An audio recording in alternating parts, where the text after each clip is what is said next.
ಇವತ್ತಿನ ಹೆಡ್ಲೈನ್ಸ್ ಬನ್ನಿ ನೋಡ್ಕೊಂಡ್ ಬರೋಣ. ರಾಜ್ಯ ರಾಜಕಾರಣದಲ್ಲಿ ಆಪರೇಷನ್ ಕಮಲದ ಸದ್ದು. ಕೈ ಶಾಸಕರಿಗೆ 100 ಕೋಟಿ ಆಫರ್ ಎಂದ ಗಣಿಗ ರವಿ. 5 ಜನರ ಗ್ಯಾಂಗ್ ಇದೆ ಅಂತ ಬಾಂಬ್. ಶಾಸಕರು ಆಫರ್ ಒಪ್ಪದ್ದಕ್ಕೆ ಸಿಎಂಗೆ ಪ್ರಾಸಿಕ್ಯೂಷನ್. ಗವರ್ನರ್ ಮೂಲಕ ಪಿತೂರಿ ಎಂದ ಶರಣ ಪ್ರಕಾಶ್ ಪಾಟೀಲ್. ಟೀಕಿಸೋದು ಸರಿಯಲ್ಲ ಎಂದ ಬೊಮ್ಮಾಯಿ. ಸರ್ಕಾರ ಬೀಳಿಸೋಕೆ ಮೋದಿ ಶಾ ಕೈವಾಡ. ಕೇಂದ್ರ ಸರ್ಕಾರದಿಂದಲೇ ಸ್ಪಾನ್ಸರ್ ಎಂದ ಕಾಂಗ್ರೆಸ್. ಬೀಳಿಸ್ತೀವಿ ಅಂತ ಹೇಳೇ ಇಲ್ಲ ಅಂತ BJP counter. Amit Shah HDK ಭೇಟಿ ಬಳಿಕ ಸಿಎಂಗೆ ಪ್ರಾಸಿಕ್ಯೂಷನ್. ಬಿಜೆಪಿ ವಿರುದ್ಧ ಶಾಸಕ ಗಣಿಗ ರವಿ ಆರೋಪ.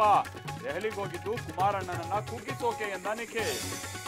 ದರ್ಶನ್ ಜೈಲಲ್ಲಿರೋ ಫೋಟೋ ವೈರಲ್. ರೌಡಿಗಳ ಜೊತೆ ಕುಳಿತು ಸಿಗರೇಟ್ ಸೇಯ್ತಾ ಇದ್ದ ದಾಸ ನೋಡಿ ಶಾಕ್ ಆಯ್ತು ಎಂದ ರೇಣುಕಾ ಸ್ವಾಮಿ.